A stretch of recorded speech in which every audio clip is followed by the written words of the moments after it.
At 6:15 a.m. on June 5, 1944, Field Marshal Erwin Rommel climbed into the back seat of his staff car outside his headquarters at La Roche-Guyon, about 50 kilometers northwest of Paris. The rain streaked across the windows as winds howled through the Seine Valley. Beside him sat his aide, Captain Helmuth Lang. In Rommel's hands rested a small paper-wrapped box, gray suede shoes, carefully chosen in Paris the week before. They were a birthday gift for his wife, Lucy. She would turn 50 the next day, June 6. Rommel had not seen his family in months. He had driven himself relentlessly, working 18-hour days, inspecting defenses along nearly 800 kilometers of coastline. Every bunker, every gun position, every weak point. Now, exhausted and assured by German meteorologists that storms would prevent any Allied landing for at least 2 weeks, he finally allowed himself to leave. No invasion could possibly come in weather like this. What Rommel did not know was that within 36 hours, everything he had feared and warned about would come true, and he would be 600 kilometers away when it happened. 6 weeks earlier, on April 22, 1944, Rommel stood on a cold, empty Normandy beach. Wind whipped his greatcoat as waves rolled in under gray skies. With his marshal's baton pointed at the sand, he turned to Lang and said quietly, "The war will be won or lost on these beaches. We will have only one chance to stop the enemy while he is still in the water. After that, it's over." Rommel understood what many in Berlin refused to accept. Once the Allies established a foothold and brought tanks and artillery ashore, Germany would never push them back into the sea. The only real chance lay in the first 24 hours. But Rommel's plan clashed with that of his superior in the West, Field Marshal Gerd von Rundstedt. Rundstedt favored a traditional strategy: allow the enemy to land, identify their main thrust, then crush them with powerful armored counterattacks held inland near Paris. It was a doctrine that had worked before. Rommel believed it was suicidal. From his experience in North Africa, he knew what Allied air power could do. Any tanks moving in daylight from inland reserves would be annihilated from the sky long before reaching the beaches. The panzers had to be near the coast, ready to strike within hours, not days. The argument dragged on for months. Since Hitler trusted neither man fully, he made the final decision himself, splitting the armored forces. Some divisions went to Rommel near the coast. Others were held in Central Reserve under strict control. But there was one fatal condition. Those reserve tanks could not move without Hitler's personal approval. Rommel protested fiercely. He traveled to Hitler's retreat. He pleaded. He argued. He warned. But Hitler refused to give up control. If the invasion came, the most powerful armored force in France might be paralyzed while one man slept. When Rommel first inspected the Atlantic Wall in late 1943, he found the defenses dangerously incomplete. Nazi propaganda had declared it impenetrable. The reality was different: weak bunkers, exposed gun positions, open beaches. Rommel threw himself into fortification with furious energy. By June 1944, over 5 million landmines had been laid. More than 46,000 new bunkers had been built. 500,000 beach obstacles were planted. Steel hedgehogs, wooden stakes tipped with mines, Belgian gates, concrete pyramids. Lowlands were flooded to trap paratroopers. Fields were filled with angled poles called Rommel's asparagus to shred gliders. Normandy became a maze of death designed to destroy an invading army before it could breathe. Still, it wasn't enough. Rommel wanted 50 million mines. He got only a fraction. He wanted 6 rows of beach obstacles. Only 3 were in place, and the panzer divisions remained miles inland. Time was slipping away. In late May, Rommel was exhausted. His health was failing. His wife and son waited at home in the Swabian Alps. Then the weather turned violent. Storms lashed the channel. Seas became impassable. German meteorologists issued their verdict: no invasion possible for at least 2 weeks. Rommel made his decision.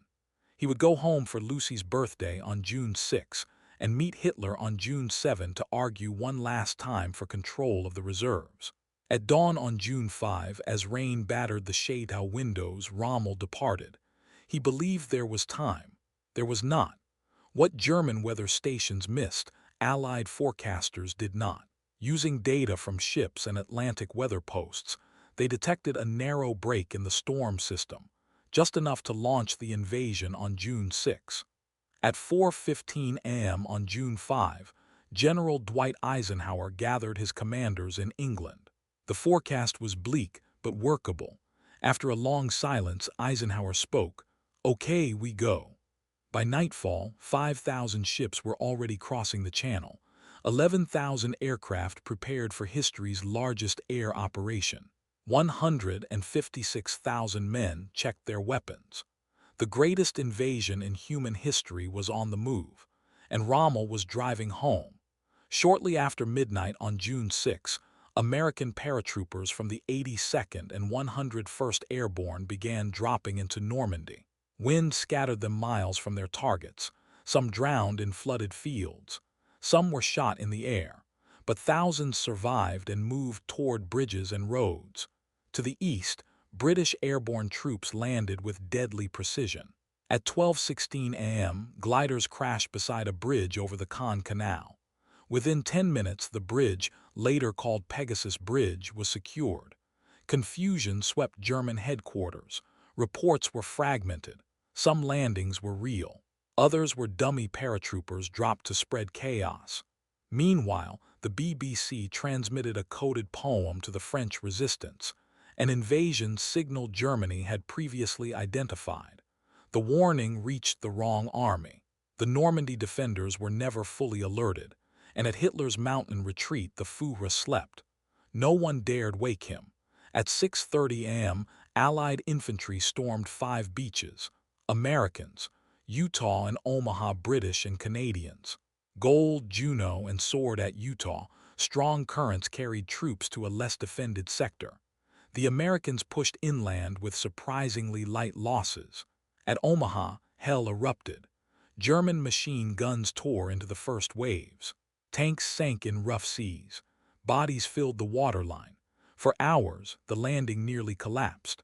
Only the courage of small groups of soldiers clawing their way up the bluffs turned disaster into survival.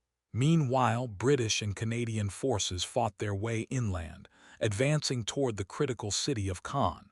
Still, Hitler slept. As reports poured in, Rundstedt demanded the release of the armored reserves. General Jodl hesitated. He feared Normandy was a diversion and the real attack would fall at Pas-de-Calais, exactly as Allied deception had convinced Germany. Only Hitler could authorize the panzers, and no one would wake him. When Hitler finally rose at 10 o'clock a.m., 4 hours after the landings began, he still believed Normandy was a feint. He refused to release the reserves. By the time he relented in mid-afternoon, it was too late. When German tanks moved in daylight, Allied aircraft annihilated them from the sky, just as Rommel had predicted. One elite division was crippled before it ever reached the front. Only the 21st Panzer Division managed a partial counterattack and briefly reached the coast. But lacking support and confused by airborne reinforcements overhead, its commander ordered a retreat. Germany's last real chance was gone. Rommel learned of the invasion while still in Germany. He raced back toward France by car, unable to fly due to Allied air control. He listened helplessly as radio reports described disaster. When he arrived that evening, tens of thousands of Allied troops were already ashore. The beachheads were linking together. His 24-hour window had closed. "How stupid of me," he muttered.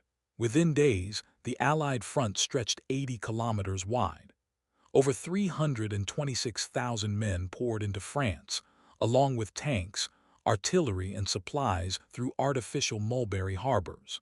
Rommel fought on desperately, directing counterattacks and rallying defenses. But he knew the truth. The war in the West was lost. On July 17, 1944, Allied fighter planes strafed his staff car. Rommel was thrown from the vehicle with catastrophic head injuries. His war was over. 3 days later, Hitler survived an assassination attempt. The Gestapo unleashed terror across Germany. Rommel's name surfaced during interrogations. Hitler decided his fate. 2 generals arrived at Rommel's home with a choice: face public trial and execution as a traitor, or take poison and spare his family. Rommel chose the poison. 20 minutes later, he was dead. The regime announced he had died from war injuries. He was given a state funeral. Germany mourned a hero, never knowing the truth until after the war. D-Day was a triumph of courage, deception, and overwhelming force. But it was also a story of catastrophic hesitation and fatal delays on the German side. Rommel had seen the truth. The war would be decided in the first 24 hours, because no one listened, because no one acted, because Hitler slept, and because Rommel was away.